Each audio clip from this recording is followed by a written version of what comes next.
Bonjour mes frères et sœurs, bonjour tout le monde. Bonjour, bonjour, comment allez-vous? Est-ce que vous êtes connectés? Alléluia. Béni soit le nom du Seigneur aujourd'hui. Alléluia. Kabaraba shatana yandere. Ko shekabaraba sandaraba shate kerere. Bonjour à ceux qui sont connectés. Le Seigneur vous bénit abondamment. N'hésitez pas à m'écrire pour que je puisse voir qui est là en ce moment. Parce que je vous vois connecté, mais je ne vois pas les noms. Bonjour Laetitia. Bonjour, bonjour ma sœur. Le Seigneur est avec toi. Sois béni. Bonjour Xavier. La famille est connectée. Je suis contente de vous voir en ce matin. On va continuer à parler de la croix. Alléluia. Le Seigneur est merveilleux. Je vais faire un récapitulatif d'hier, mais je vous ai mis quelques photos supplémentaires. La première partie, ça va être la croix, un petit peu d'histoire. Donc, on va revoir ce qu'on a vu hier, ce qui s'est passé il y a 2000 ans. Et ensuite, on va pouvoir continuer sur le sujet d'aujourd'hui. Ça va être la double face de la croix. Donc, on va aborder le côté spirituel de qu'est-ce qui s'est passé ce jour-là. Ça va être vraiment bon. Moi, j'ai été vraiment, vraiment bénie alors que j'étais en train de préparer ce message. Alléluia, gloire à toi Seigneur, tu es merveilleux. Oh Seigneur, nous te remercions, nous te louons pour tout ce que tu es. Nous te disons merci pour cette journée que tu as fait pour nous.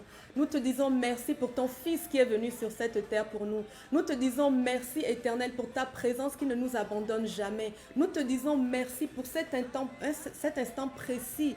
Alors que nous nous mettons en face de toi, nous savons que tu t'approches de nous. Nous savons que tu veux nous parler. Nous savons que tu veux nous donner des bonnes nouvelles aujourd'hui. Nous t'aimons, Seigneur Dieu. Nous te remercions infiniment. Alléluia, que ton Saint-Esprit puisse nous remplir, que ton Saint-Esprit se manifeste dans notre environnement maintenant, que le Saint-Esprit se manifeste dans votre environnement maintenant, dans le nom de Jésus. Alléluia, que l'esprit de vérité, que l'esprit de sagesse, que l'esprit de discernement soit sur vous aujourd'hui, mes frères et sœurs, alors que nous allons parler de la croix. Alléluia, c'est un sujet super important parce que c'est à la croix que notre Seigneur est mort. Donc on a tout intérêt à comprendre ce qui s'est passé ce jour-là. Hola Pinto Silvia, ¿cómo estás? Dios te bendiga, mi hermana. Merci Seigneur pour Sylvia, merci Seigneur pour Jésus, merci Seigneur pour Xavier, pour tous ceux pour qui Jésus est mort à la croix. Pour chacun d'entre nous, l'œuvre de la croix a un sens pour chacun d'entre nous. L'œuvre de la croix a exécuté une sentence pour chacun d'entre nous. Et c'est ce que nous allons voir aujourd'hui. Nous allons comprendre, nous allons discerner, nous allons recevoir ce qui s'est passé il y a 2000 ans dans le nom de Jésus. Alléluia. Louons le Seigneur. Alléluia. Koba Shatanamai. Nous te louons, Seigneur. Oui, c'est par tes meurtrissures que nous sommes guéris. Oh Seigneur, nous voulons te chanter Alléluia aujourd'hui. Nous voulons chanter gloire à Dieu aujourd'hui. Parce que par ces meurtrissures, nous avons été guéris. Parce que par ce qu'il a fait à la croix, nous avons été libérés. Par ce qu'il a donné, nous avons été rachetés, entièrement pardonnés. Nous sommes réconciliés avec notre Père. Hosanna au plus haut des cieux. Hosanna au plus haut des cieux. Le Seigneur a fait des choses plus puissantes. Tout est accompli pour nous. Alléluia, alléluia. Louons le Seigneur. Seigneur, nous te louons de tout notre cœur. Nous te remercions de tout notre cœur. Alléluia. Saint-Esprit, nous te remercions pour ta présence. Papa d'amour, merci. Merci éternel. Alléluia. Louons le Seigneur de tout notre cœur. Que tout ce qu'il y a en nous loue l'Éternel. Que tout ce que nous sommes loue l'Éternel. Gloire à Dieu pour ce qu'il est. Alléluia. Merci Seigneur, tu as fait des miracles. On va pouvoir entrer dans le sujet qui nous rassemble aujourd'hui. Amen, dans le nom de Jésus. On va pouvoir voir de plus près ce qui s'est passé, comme on a dit, à la croix. Et je vous invite à prendre votre Bible, mes frères et sœurs. On va commencer dans le livre de Matthieu. En fait, on va aller dans Matthieu 26, Matthieu 27. Et c'est à partir de ce livre-là que nous allons aborder, que nous allons découvrir, que nous allons scruter l'œuvre de la croix. Amen. Donc si vous voulez prendre votre livre de Matthieu, votre évangile, on va pouvoir commencer. Merci Saint-Esprit, Esprit de vérité, vraiment tu es au milieu de nous. Merci Papa parce que tu mets dans ma bouche les paroles de la vie. Merci Éternel parce que je vais parler de ton autorité, je vais parler de ce que tu as à nous dire aujourd'hui Seigneur. Je vais vraiment donner des phrases, des mots, des idées, des pensées Seigneur Dieu qui reflètent ce que tu as pour nous aujourd'hui dans le nom de Jésus. Merci Père pour ce que tu as préparé d'avance. Alléluia. Donc hier on a fait un peu d'histoire et ce qu'on a vu c'est qu'il y a 2000 ans à Golgotha, il s'est passé quelque chose de réel. La croix, c'est une réalité. Ce n'est pas une fable qui nous est racontée dans les évangiles pour nous démontrer ou pour nous raconter l'histoire d'un grand Dieu qui a voulu sauver l'humanité. Ce n'est pas une fable, mes frères et sœurs. Aussi vrai que vous êtes là, que vous pouvez vous toucher, eh bien cette croix, elle a existé, cette croix, Jésus y est mort, Jésus y a été crucifié et cette croix a une signification encore aujourd'hui en 2020 pour chacun d'entre nous parce qu'on est en 2020 après Jésus-Christ, n'est-ce pas? Donc si on peut faire un petit récapitulatif, Jésus est rentré à Jérusalem pour célébrer la Pâque avec les disciples et ce jour-là, c'était le premier jour des pains sans levain. Donc je vais vous emmener sur le chemin, l'entrée de Jésus à Jérusalem. L'entrée de Jésus à Jérusalem, c'était ici. Alors, sur ce chemin, on peut voir, Jésus est entré à Jérusalem par cette porte qui est la porte dorée, la porte de l'Est aussi. Donc, c'est une porte qui mène dans la ville. Donc, par cette porte, il est rentré et puis le peuple avait mis, on peut lire que le peuple avait mis des rameaux pour qu'il entre et Jésus était assis sur un ânon. Amen. Donc ça, c'est ce qu'on lit dans la Bible. Donc à Jérusalem, aujourd'hui, on peut encore voir cet endroit, on peut encore passer par là pour attester que effectivement, cet endroit existe. Effectivement, il y a des portes, différentes portes pour entrer dans la ville de Jérusalem. Et Jésus a emprunté une de ces portes-là quand il a voulu aller pour célébrer la Pâque. On avait vu que les Juifs venaient de partout dans le monde pour célébrer la Pâque parce que c'était une ordonnance de Dieu. Dieu leur a dit qu'à perpétuité, ils célébreraient la Pâque. Et pour pouvoir immoler un agneau, ils étaient obligés de se rendre à Jérusalem parce que le temple était à Jérusalem. Et c'est seulement au temple qu'on pouvait immoler les animaux et faire des sacrifices. Donc, ils venaient de partout dans le monde pour aller à Jérusalem une fois par année pour la Pâque et aussi un peu plus tard pour la Pentecôte. Mais ça, on ne va pas en parler aujourd'hui. Amen. Donc ça, Jésus était rassemblé. Il était rassemblé avec les disciples. Et ce qui s'est passé, c'est qu'il a voulu... Je vais vous montrer. Il a voulu prendre le repas de la Pâque avec les disciples et ils se sont rendus dans une maison. En anglais, les gens appellent cet endroit « the upper room ». Amen. Je vais vous le montrer tout de suite. On dit « upper room » en fait parce que tout simplement, cet endroit est situé au-dessus d'un immeuble, entre guillemets. Et aujourd'hui, on peut encore le voir à Jérusalem. Donc là, on voit l'entrée, mais on va monter avec le groupe avec lequel j'étais. On était arrivé au Upper Room et on était en train de monter à partir de là. Donc cet endroit existe encore, mais toute la salle n'existe plus parce que ça fait quand même 2000 ans. Donc aujourd'hui, on peut voir d'autres choses à la place, mais on voit quand même encore la poutre et on voit encore une partie de la salle qui était là à cette époque-là. Voilà, je vais vous le montrer. Là, c'est à l'intérieur de la salle Upper Room, comme je vous dis, la salle où ils ont pris leur dernier souper, où Jésus a partagé le pain et le vin. Donc, voici l'intérieur de cette salle-là. Et c'est la seule poutre voûtée qu'on peut voir là, sur la photo en haut. C'est la seule poutre qui nous reste vraiment et qui atteste que cette scène a eu lieu, en fait, que cette maison existe, en fait, où ils ont pu prendre le repas. Il y a certains historiens qui disent que c'est aussi la maison où ils étaient rassemblés lorsque le Saint-Esprit est descendu. Mais ça n'a pas forcément été validé.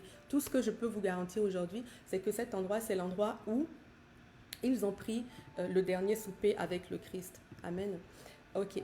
Donc maintenant, on va continuer. Lorsqu'ils ont pris le souper, Jésus leur a annoncé qu'il allait mourir.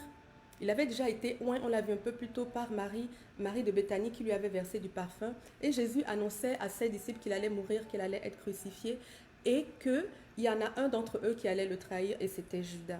Donc il était en train de leur annoncer sa mort en fait, sa mort et sa résurrection.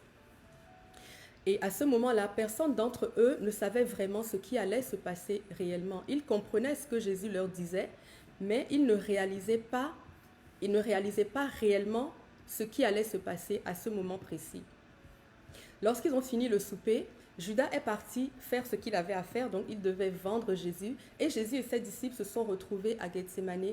Là, je vous mets une photo de Gethsémane, qui est un jardin qui s'appelle le pressoir des olives. C'est un jardin où il y a beaucoup d'olives. C'est pour ça qu'on l'appelle Gethsémane, ça veut dire le pressoir à olives. Donc sur le mont des Oliviers, il y a un endroit particulier qui est réservé pour presser les olives et extraire l'huile d'olive. Et c'est à cet endroit que Jésus allait se reposer avec ses disciples.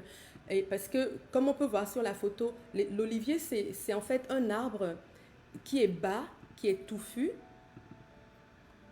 C'est un arbre qui est bas, c'est un arbre qui est très touffu et c'est couvrant. C'est un arbre qui donne vraiment une impression il donne une impression de sécurité. Il donne une impression d'enveloppement, une impression de... C'est pour ça que Jésus était là en fait, parce qu'il s'y sentait, il pouvait se recueillir plus facilement à cet endroit-là. L'olivier, c'est un grand arbre avec des grosses branches et qui a aussi des feuilles très fournies. Et là, je vous en montre une autre. Ça, c'est un olivier du même endroit de Gethsémane qui existe encore aujourd'hui. Mais on peut voir sur la photo qu'à l'intérieur de l'olivier, on peut même se reposer. Donc, les foules qui venaient de Jérusalem, qui venaient du monde entier à Jérusalem, ils allaient aussi se reposer dans les grandes oliveraies, en fait, parce que c'était des endroits qui étaient propices à ça. Donc, pas étonnant que Jésus et les disciples ont décidé d'aller dans cet endroit-là pour aller se reposer. Amen. Ok, donc ça, c'était l'oliveraie. Je vous reviens. Et on a vu également que Jésus a été capturé là à Gethsémane et il a été emmené dans la maison de Caïphe, en fait, qui était un grand prêtre de l'époque. Et Caïphe l'a jugé blasphémateur, et Caïphe a décidé qu'il était digne d'être apporté pour être jugé auprès de Ponce Pilate, parce qu'à l'époque, c'était la domination romaine, n'est-ce pas? Et ce qui se passe, c'est que sous cette domination, les Juifs n'avaient pas l'autorité de tuer quelqu'un sans avoir l'accord des Romains, parce que c'est les Romains qui étaient l'autorité politique et l'autorité juridique de cette époque-là. Ici, je vous montre une photo de la maison de Caïphe qui est encore aujourd'hui à Jérusalem. Donc, comme on peut voir, c'est vraiment un endroit super riche. C'est une maison luxueuse. Donc, les prêtres, les grands prêtres, les sacrificateurs à l'époque, ils étaient vraiment super nantis. Ils étaient bien installés et c'est ce qu'on peut constater dans cette maison. Et à l'intérieur de la maison de Caïphe, de façon particulière, il y avait ici ce qu'on appelle des grandes fosses où il faisait passer les prisonniers. Donc, on peut aisément imaginer que lorsque Jésus a été pris à cet endroit-là, on peut aisément imaginer qu'il a été descendu dans une de ces fosses, là on peut la voir clairement, pour pouvoir être gardé là pendant un certain temps. Il a été capturé dans la nuit et il a été porté chez Caïphe, il a été jugé, il a été porté dans ces grottes. Si on regarde encore, je vais montrer une dernière photo d'une des grottes. À l'intérieur de ces grottes, on peut encore aujourd'hui voir des traces que les chrétiens ont laissées, des croix un peu partout, parce que les chrétiens étaient capturés, ils étaient persécutés, ils étaient capturés, ils étaient jugés, ils étaient pris prisonniers, ils étaient persécutés par les Juifs et les sacrificateurs et les chefs du peuple à cette époque-là. Et dans ces grottes, les chrétiens ont laissé des traces de leur passage. Et c'est assez glauque, je peux vous dire que ces grottes existent encore, ces caves existent encore à l'intérieur de la maison de Caïphe. Et si vous allez à Jérusalem, vous pourrez le constater. Donc c'est une autre attestation du fait que ces faits historiques sont réels. Lorsque Jésus a été pris, il a été jugé, il a été emmené chez Pilate. Et on a vu que Ponce Pilate avait décidé, Ponce Pilate avait dit en réalité... il avait constaté que Jésus n'avait rien fait. Il ne trouvait pas de quoi le tuer ou le condamner, ou etc. Et sa femme l'avait prévenu en plus qu'il devait faire attention à ne pas condamner cette personne parce que c'était un envoyé de Dieu. Jésus n'était pas un enfant, c'était un adulte. Et donc Pilate a décidé de remettre la responsabilité au peuple juif, puisque ce jour-là, pour la Pâque, il faisait une grâce, il libérait un prisonnier, il leur a donné la responsabilité, il leur a demandé, est-ce que vous voulez que je libère Jésus ou est-ce que vous voulez que je libère Barabbas? Et les Juifs ont décidé de prendre Barabbas et de condamner Jésus. Donc Ponce Pilate leur a remis Jésus, enfin il a remis Jésus à l'armée pour exécuter ce que les Juifs avaient décidé. Mais les Juifs de l'époque ont bien dit, on peut le lire dans Matthieu, ils lui disent, dans Matthieu 26, ils disent à Ponce Pilate, oui, que son sang retombe sur nous et sur nos enfants. Donc ils étaient conscients de ce qu'ils étaient en train de faire. Ils ont assumé ce qu'ils étaient en train de faire. Et mes frères et sœurs, c'est assez horrible. Mais c'est ce qui s'est passé. Et aujourd'hui, on peut le croire. Cette historicité a été vérifiée. Amen. L'historicité de ces faits a été vérifiée. Donc, une fois que Jésus a été capturé, il a été emmené chez Caïphe, ensuite chez Pilate. Ensuite, qu'il a été condamné, maintenant ils l'ont déshabillé, ils l'ont battu et ils l'ont emmené au lieu qui s'appelle Golgotha. On peut le lire aussi dans la Bible. Golgotha était un lieu qui existait effectivement. Alors, là, on voit qu'il a été chez Caïphe à Matthieu 26 au verset 57. On descend plus loin au verset 63, on voit sa condamnation. Et il a été condamné parce qu'il disait être le Messie, le Fils de Dieu. Je vais plutôt aller dans le livre de Luc. Luc au chapitre 23, on peut voir au chapitre 23, verset 33. Lorsqu'ils furent arrivés au lieu appelé le crâne, on cloua Jésus sur la croix, ainsi que deux bandits, l'un sur la droite et l'autre sur sa gauche. Donc le crâne, ça veut dire, Golgotha, ça veut dire le crâne en fait. Et je vous montre une photo. Ça, c'est l'endroit nommé Golgotha à Jérusalem. En ce moment, on peut encore le voir. Sur la photo, au fond, à gauche, vous allez voir deux yeux comme ça. Et puis au milieu, on voit comme un nez et une tête. C'est pour ça que cet endroit était appelé le crâne. C'était l'endroit où on exécutait tous les prisonniers. On exécutait les bandits, les meurtriers, etc. Donc, toutes les personnes étaient tuées sur la voie passante en face de Golgotha. Donc, cet endroit était macabre, en fait. Et Jésus a été emmené là parce que la crucifixion était le verdict qui allait être exécuté sur sa vie. Et aujourd'hui, Golgotha ne ressemble plus à ça à cause de la pollution. Je vais vous montrer. À cause de la pollution, Golgotha aujourd'hui a un peu changé, mais on peut quand même revoir, on peut quand même voir, apercevoir encore aujourd'hui les yeux et etc.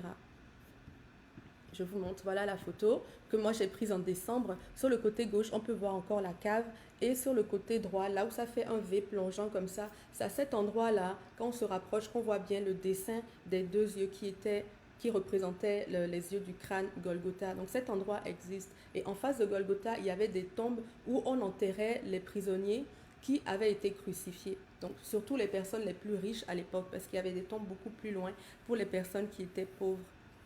Une fois que Jésus a été tué, eh ben, il y a Joseph d'Arimathée qui a réclamé son corps à Pilate pour qu'il puisse être enseveli.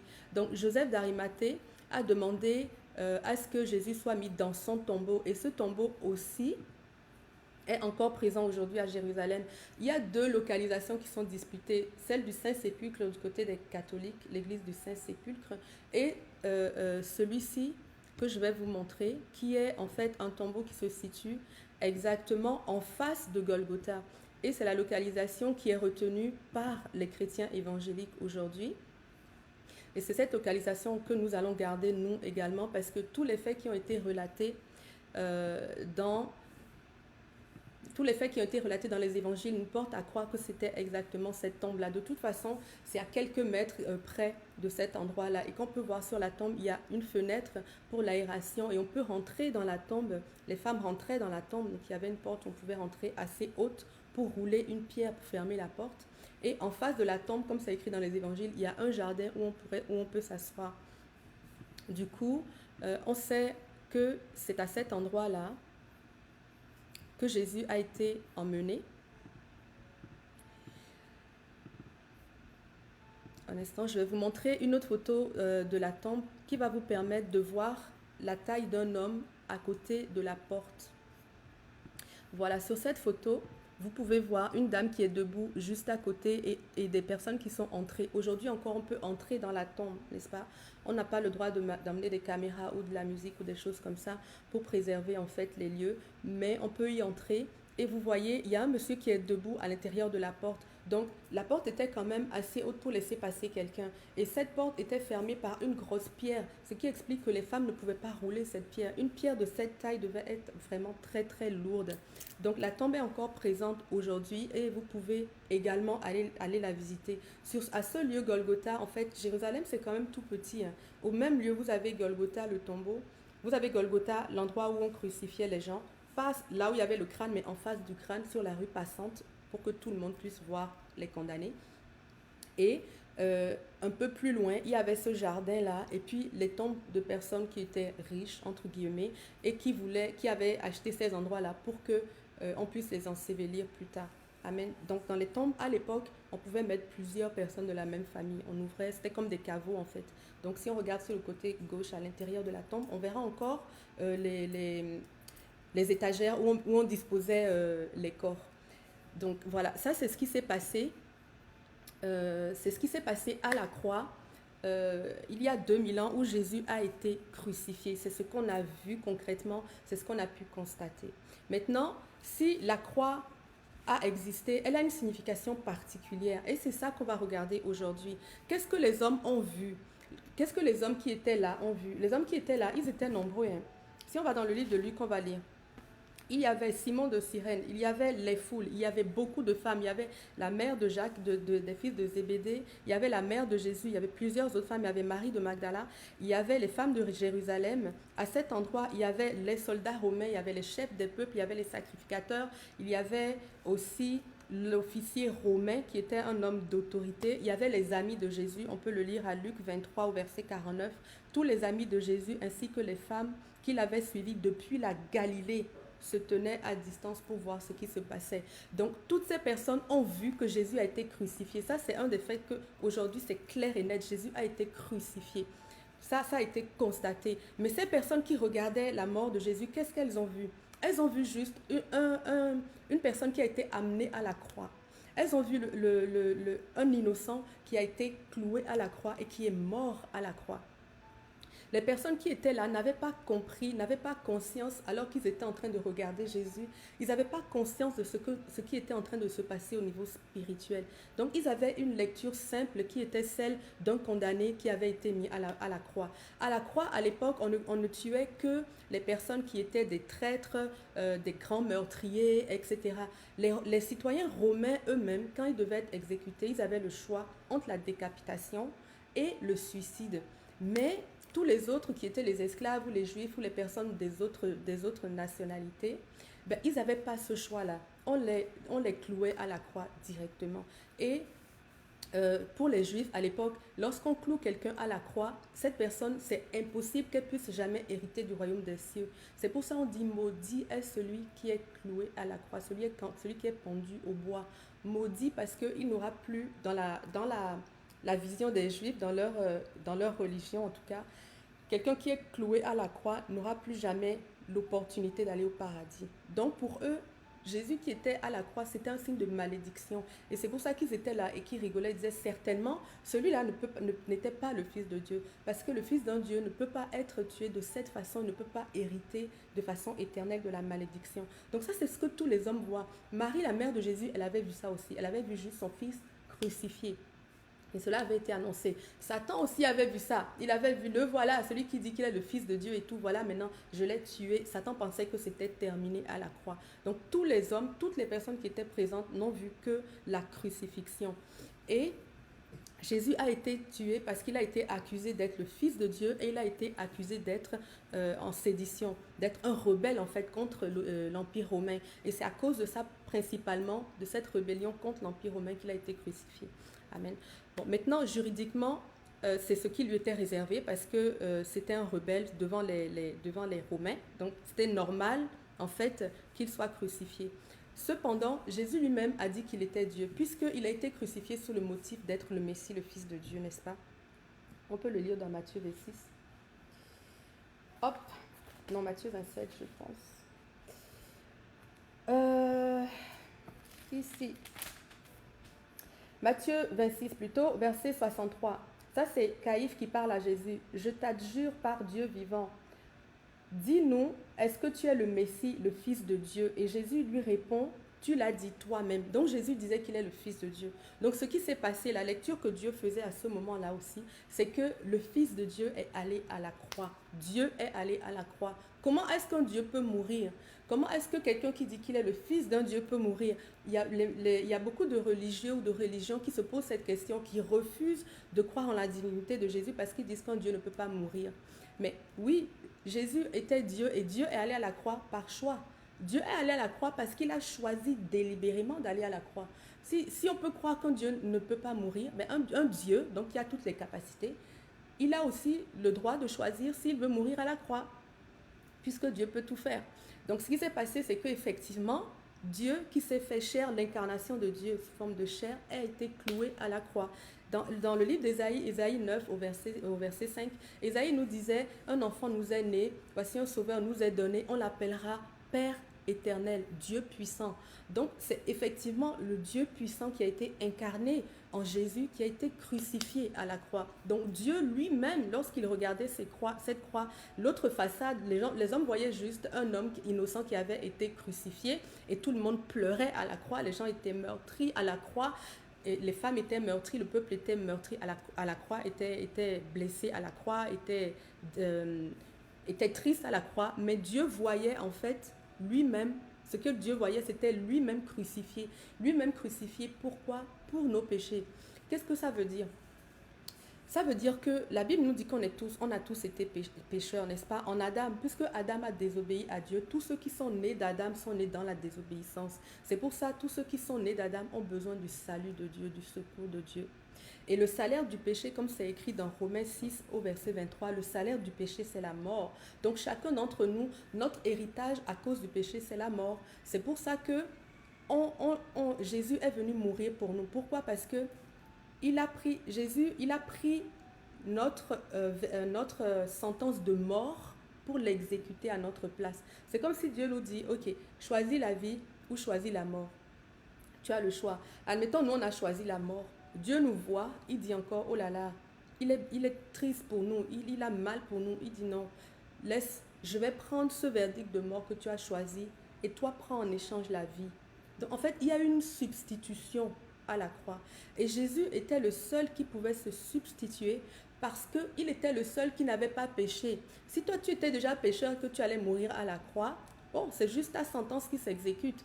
Si Adam, qui avait péché initialement, avait été crucifié, de toute façon, Adam est mort. La mort qu'il a héritée, c'est une mort qui était due, qui était un résultat ou bien qui était le prix de son péché, n'est-ce pas? Mais Jésus était le seul qui n'avait jamais péché, jamais. Ça veut dire que normalement, cette sentence ne s'applique pas à lui. Et puisqu'il n'avait jamais péché, il avait donc l'opportunité, il avait le choix de prendre la sentence de quelqu'un d'autre parce qu'il était lui-même, il n'était pas condamné. Et il a choisi délibérément de prendre la sentence pour toi, ta sentence, ma sentence et la sentence de tous les hommes qui sont nés sur cette terre et qui croient en lui. Donc Jésus à la croix, il y a une substitution. Oui, Jésus est mort, mais c'est aussi la caractéristique de ta mort, de la mienne et de tous les hommes qui sont nés d'Adam, qui sont nés donc dans le péché, qui ont péché. Est-ce que vous comprenez un peu? À la croix, il y a eu un décès. Et c'est ça la réalité. Beaucoup de gens voient la croix comme d'une façon, comment dirais-je, il y a des gens qui rêvent, qui bavent devant la croix, il y a même des gens qui prennent la croix comme une idole et tout ça. Mais la croix, c'est un symbole romain, c'est un symbole de mort. La croix, c'est la représentation de la mort. Vous savez, à l'époque, quand Jésus a été crucifié, quand quelqu'un voyait passer une croix, les gens tremblaient parce qu'ils savaient ce qui allait se passer là-bas. Personne n'avait envie de porter une croix sur lui à l'époque. La croix signifiait la souffrance, signifiait la détresse, signifiait la mort. Et aujourd'hui, c'est encore ce qu'elle signifie. Sauf qu'on a tendance à oublier qu'il y a une souffrance à ce moment-là. Et on a tendance à la mettre à un niveau où elle n'est pas en fait. La croix, c'est la mort. La croix, c'est l'endroit où Jésus a été tué. La croix, c'est l'endroit où toi, tu as été tué. La croix, c'est l'endroit où moi, j'ai été tué. Je suis mort. Ça aurait été la croix, ça aurait été une pendaison, ça aurait été un suicide. Quoi qu'il en soit, la mort étant le salaire du péché, tout homme qui a péché est mort. Donc, c'est pour ça que Jésus est mort aussi à cette croix, parce qu'il a pris en fait notre sentence. Et il n'y avait qu'un homme pour prendre cette sentence, parce que la sentence est tombée sur les hommes. cette sentence de mort, parce que c'est Adam qui a péché. Dans la Genèse, c'est bien écrit, Dieu a dit, Genèse 2,17, tu ne mangeras pas l'arbre de la connaissance du bien et du mal, parce que le jour où tu en mangeras, tu mourras.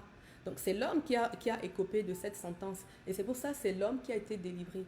Jésus est venu en tant qu'homme, Dieu s'est fait chair en tant qu'homme pour pouvoir prendre notre sentence et aller à la mort à notre place. Donc ce qui s'est passé à la mort, à la croix spirituellement, c'est une mort. À la croix, nous avons reçu le salaire de nos péchés. Les péchés d'hier, les péchés d'aujourd'hui, les péchés de demain. Mais l'œuvre de la croix ne s'arrête pas à la croix. L'œuvre de la croix se termine à la résurrection. Parce que il y a eu un échange. Jésus a pris la mort qui nous était destinée et il nous a donné la vie. Et c'est pour ça qu'il y a la résurrection après. Donc la croix sans la résurrection n'a aucun sens. Paul disait bien, nous prêchons la crucifixion et nous prêchons la résurrection. Si on ne prêche que la crucifixion, c'est juste la prédication de la loi. Vous êtes morts parce que vous avez péché. Mais la loi ne sauve personne. Dieu est venu nous donner il est venu faire un échange. Il est venu nous donner la vie en échange de la mort que nous avons nous-mêmes choisie. La mort qui a été accordée, qui a été prise lorsque le péché est rentré, lorsque Adam a désobéi. Il a pris la mort. Dieu lui avait bien dit, tu mourras. Donc il savait. C'était un package en fait qu'il a pris. Donc Dieu est venu et il lui a dit, écoute, je sais que c'est ça qui t'était réservé, mais j'ai pitié pour toi. Je vais moi-même prendre ça à ta place et te donner en échange la vie. Amen. Est-ce que vous comprenez? C'est ça qui s'est passé à la croix. Et c'est pour ça que aujourd'hui, nous pouvons dire que nous sommes libres parce que le péché a été payé en fait. Notre rançon a été payée. Donc, il n'y a plus rien à payer. Il y a des gens qui pensent que oui, ben, si je pêche aujourd'hui et que je meurs et que je ne me suis pas repenti, ben, je vais aller en enfer. Ben non, tu n'iras pas en enfer parce que le salaire de ça, la sentence du péché a déjà été exécutée. Jésus, tout est accompli. La sentence a déjà été exécutée. Quel que soit le péché qui vient après, elle a été exécutée. Et elle a été exécutée pour toutes les fautes de l'humanité depuis Adam jusqu'à la fin. C'est pour ça que celui qui croit avant Jésus-Christ, celui qui croyait, Abraham, Moïse et tout le reste, eux, ils croyaient par la foi. Mais le sacrifice de Jésus à la croix a couvert aussi Adam. Parce que Adam était pécheur, Abraham était pécheur, Moïse était pécheur. Ils sont tous nés de la chair. Adam, ils sont tous nés d'Adam. Donc, le sacrifice de Jésus, quand Jésus s'est substitué à la croix, il s'est substitué aussi à Abraham. Et puisque Abraham a cru en Dieu, il a reçu aussi l'échange. Nous avons reçu l'échange. La croix, c'est l'échange. Donc, Adam a reçu l'échange, Abraham a reçu l'échange, Moïse a reçu l'échange, toi, tu as reçu l'échange, tes enfants qui acceptent le Seigneur ont reçu l'échange et nous avons reçu dans cet échange la vie, la résurrection. Amen. Est-ce que vous comprenez? C'est très important de comprendre ce qui s'est fait à la croix. Ce n'est pas la croix qui nous sauve. C'est la grâce de Dieu qui nous sauve. Dieu nous a tellement aimés qu'il a choisi de venir nous sauver, qu'il a choisi de venir prendre la mort qui nous était destinée. Il nous a tellement aimés qu'il a choisi de prendre la mort lui et de nous donner en échange la vie. C'est la grâce de Dieu qui nous a amené le salut. C'est un don gratuit de Dieu. Et c'est parce qu'on croit qu'on reçoit maintenant ce salut. Donc Dieu est venu prendre la mort et cette mort a été exécutée à la croix. Dieu, dans son amour, a choisi de prendre la sentence qui était sur nous et cette sentence s'est exécutée à la croix. Donc lorsqu'elle s'est exécutée à la croix, elle a couvert tous les hommes qui l'acceptent, tous les hommes qui acceptent l'échange. Est-ce que vous comprenez? Est-ce que vous comprenez, mes frères et sœurs? C'est important de comprendre. C'est un échange, c'est une substitution qui s'est faite à la croix. Le salut n'est pas dans la croix. C'est la mort qui est dans la croix. À la croix, lorsqu'on se souvient de la croix, on doit se souvenir que notre sentence a été exécutée. Lorsque tu penses à la croix, pense à la sentence de mort qui était sur ta tête. C'est à ce moment-là qu'elle a été exécutée. Donc tu es aujourd'hui dans la vie, tu as reçu en échange la vie de Dieu. Vous imaginez à quel point nous sommes bénis? Alléluia. Donc c'est cette portion que j'avais pour vous aujourd'hui. À la croix, il s'est passé deux choses. Il s'est passé quelque chose de physique et il s'est passé quelque chose de spirituel. Amen. Dieu a échangé la mort, il nous a donné la vie et lui a pris la mort. Et c'est Dieu qui a pris la mort. Il a pris la mort, il pouvait se substituer parce que lui n'avait jamais péché. Puisqu'il n'avait pas ce bagage, cette sentence, il pouvait prendre la nôtre. Amen. C'est pour ça qu'il fallait quelqu'un qui n'était pas sous la sentence pour qu'il puisse se substituer. Amen. Est-ce que vous comprenez? Je crois que vous comprenez. Alléluia. Écrivez-moi que je vois un peu où est-ce que vous en êtes, est-ce que vous suivez, et etc. Donc, c'est ça que j'avais pour vous. Moi, ça a été, lorsque j'étudiais par rapport à tout ça, vraiment, j'ai été extrêmement bénie parce que j'ai réalisé encore plus qu'avant que tout avait été payé. Tout avait déjà été payé. J'ai réalisé que à la croix, en fait, c'est moi qui ai été crucifié. Dieu est juste. Le salaire du péché, c'est effectivement la mort. Dieu l'a dit et il ne défait pas sa parole. Et Dieu est juste. Et donc, tous ceux qui ont péché, ben, écopent de la mort, tout simplement. Il n'y a pas de petit péché, de demi-péché, de moitié péché. Le péché, le salaire du péché, c'est la mort. Le péché mène à la mort. Il y a une loi qui s'appelle la loi du péché et de la mort. Et donc, dans la justice de Dieu, ben, tous ceux qui ont péché sont éloignés de lui. Mais dans son amour, dans sa grâce, il a décidé, lui, de prendre l'exécution de cette sentence et de nous redonner la vie en abondance. Amen. La vie éternelle. Alléluia. Louons le Seigneur et remercions le Seigneur qui a fait pour nous cet échange, cette substitution. Satan, même lorsqu'il regardait la croix, il ne réalisait pas que sur cette croix était clouée l'humanité entière. Il ne réalisait pas que la substitution était en train de s'opérer. Il ne réalisait pas qu'à cette croix, tu étais en train d'être libéré. Alléluia, merci Père. Merci parce qu'il t'a plu de venir toi-même. Il t'a plu de descendre, Dieu puissant, Père éternel, afin de prendre la sentence de chacun d'entre nous sur la croix éternelle. C'est puissant ce que tu as fait. À cette croix, Seigneur, nous avons obtenu la vie éternelle, le salut complet de Dieu, la vie abondante de Christ. Merci Seigneur Jésus. Merci d'avoir été jusqu'au bout. Merci d'avoir tenu jusqu'au bout. Merci d'avoir laissé toutes les gouttes de ton sang. Merci d'avoir exécuté jusqu'au bout cette sentence, Seigneur. Tu as choisi la meurtrissure, tu as choisi la souffrance, tu as choisi la mort, Seigneur, parce que c'était la sentence qui était sur nous. Nous te remercions pour ce sacrifice, Seigneur Jésus. Et je veux prier, Seigneur, que chacune des personnes qui entendent ce message puisse recevoir la révélation de ce qui s'est passé à la croix, puisse recevoir la compréhension de ce que représente la croix. Le salut, ce n'est pas à la croix que nous l'avons obtenu. À la croix, nous avons obtenu la sentence. Ce qui s'est passé à la croix, c'est l'exécution de la sentence de mort qui est destinée à tous les hommes qui ont péché. Mais en Christ, alors que nous sommes morts avec lui, nous avons reçu par la résurrection maintenant le salut complet de Dieu. Alléluia. Merci Seigneur. Merci pour cette substitution. Merci pour ton salut. Merci parce que chacune des personnes ici qui croient en ce moment même, reçoivent une vie abondante dans leur cœur, dans leur concret aujourd'hui et dans leur éternité. Merci éternel, merci papa, merci pour ta grâce abondante, la grâce et la foi. Nous ne pouvons prendre la grâce que par la foi. C'est par la foi que tu réalises que tu as besoin de Dieu. C'est par la foi que tu réalises que tu as besoin d'être sauvé, d'être libéré de tes péchés, que tu as besoin du pardon de Dieu. Et alors que tu le réalises et que tu t'adresses à Dieu, que tu lui remets ta vie, l'Éternel prend ton fardeau et l'Éternel te donne la vie abondante qu'il a voulu pour toi. Alléluia. Merci Seigneur. Merci Papa. Merci pour ta grâce sur nos vies. Que notre foi grandisse, que notre foi soit ferme, Seigneur. Je veux prier pour l'humilité et pour la foi en chacun d'entre nous, Seigneur, afin que nous puissions jouir de la grâce abondante que tu as déposée sur notre vie.